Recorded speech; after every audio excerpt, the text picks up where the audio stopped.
Well, Sarah, Happy New Year, and I trust you had a good holiday break over year end. Thanks very much, Rodney. Yeah, Happy New Year to you. Thank you.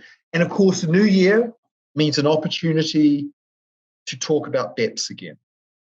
Now, the BEPS package has been implemented. So we have Pillar 1 and Pillar 2 coming. And I'd like to get your sense of when you talk to businesses, what they're doing regarding intangible property assets. So, with that, what are you hearing people focusing on?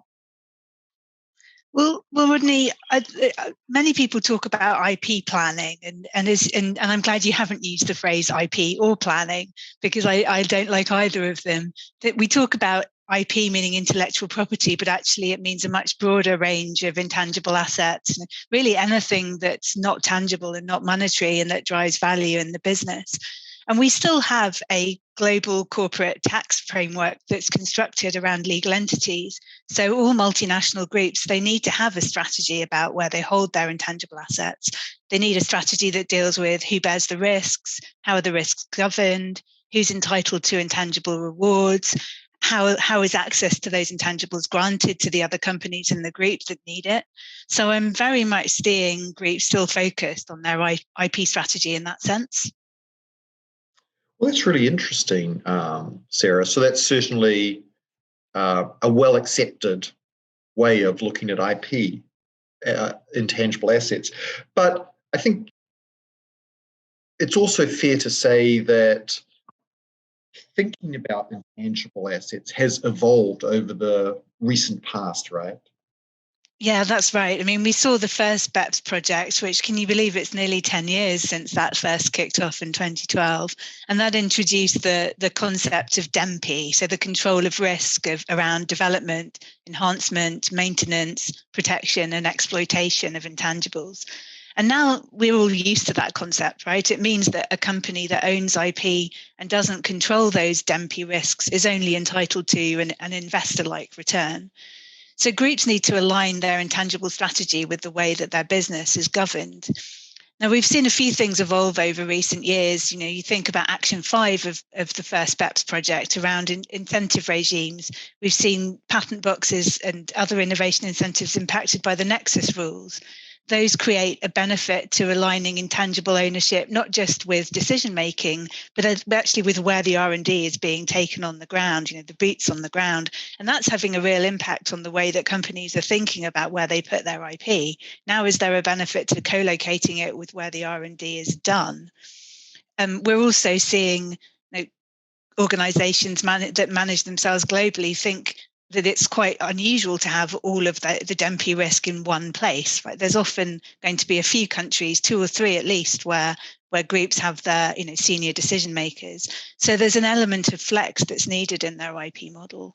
And I'm seeing groups actively considering more diversification around their IP models, both to align with that split of key decision makers, but also to create a bit more diversification in their tax strategy. Cost sharing and licensing that enable economic risks and burdens to be shared, for example. So IP planning isn't now about choosing a legal entity and putting everything there. It's much more about the whole IP ecosystem.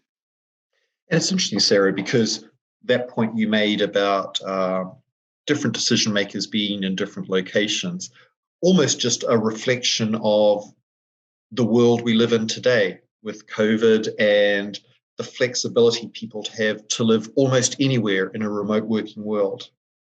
That's right. And people can't just get on planes and travel to go to board meetings nowadays. So we really do we're seeing companies really think about implementing structures which are sustainable and fit for purpose in the modern world. Just interesting. And I know that the stated objective of the BEPS project is to try and take taxes out of the equation as businesses think about how should we organize the way that we do work. What are you seeing in terms of how countries are competing for investment dollars from multinational corporations today if tax is going to be less of a consideration? It's a good question, Rodney, and I think it's easy to think that we're on the cusp of a minimum 15% tax, that there's a level playing field, and to an extent that's true. We've already seen a levelling of the playing field over recent years with things like innovation regimes, right? We have the Nexus rules, and now there's still an element of sovereignty that countries have, particularly about the rates that they apply to those regimes. But now we're seeing that sort of taken away with this 15% minimum tax. But I do think the decision and the attractiveness of a country, even as when it comes to its tax system, is much more nuanced than just its rate. You think about the front end incentives that are on offer to attract innovation. So R&D, super deductions, R&D credits, those are much easier to measure the benefit. They, often the benefit goes above the line, and there's much more interest to the business as a whole. You think about back-end incentives like reliefs for tax reliefs on income. They sound attractive, but they're much harder to measure upfront. They're very much dependent on you actually making some money out of the innovation. And as we see, there's a lot of money spent on R&D. So often, relief for losses is much more valuable than thinking far down the line about how those innovations might ultimately drive profit and how that profit might be taxed. Some other elements of regimes, I mentioned losses, so flexibility within a loss regime to carry forward losses without them expiring, or to use them against different types of income that are arising in the same country. These are all really, really levers, I suppose, that tax authorities can use to still create competitiveness within their own tax systems. And then if you think about some of the sectors that I work in the consumer space, where franchise models are quite common, and a lot of the income that these groups are earning from third parties is already carrying a significant tax amount, in the form of withholding tax. So it's important then to make sure that that income isn't ending up in a legal entity that can't claim credit for the withholding because it doesn't actually have enough tax liability to claim the credit. Really, here we're focused on minimizing double taxation, not reducing overall tax. There's no point in chasing a 10% tax rate on profits if the income is already suffering a 20% withholding tax. And then I'm also seeing the attitude of tax authorities being quite important. So a lot of companies value stability. We've seen Ireland really play off that over many years with its 12.5% rate. And we know that groups really value stability and certainty. For many years, a lot of countries had offered rulings so that they could give companies the certainty that they wanted. Now, I think it's more about the tax authorities' attitude to resolving cross-border tax disputes. So with a lot of controversy from IP structures arising in the market jurisdictions, having your IP in a location where the tax authority or the competent authority will defend its position is going to be vital. So I think there's still a lot for companies to think about, particularly when it comes to minimizing double taxation and ensuring all their attributes are fully utilized.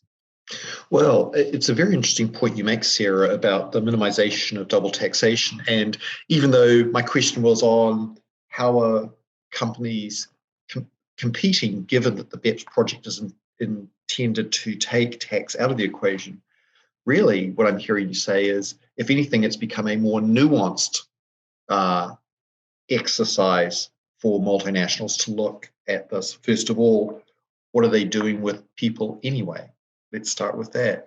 And then defocusing perhaps from the headline tax rate and looking at all these other things, incentives, certainty, defense positions. So just a lot to consider in this world of BEPS that perhaps people thought might go away because of the messaging that we're moving to a standard minimum tax system.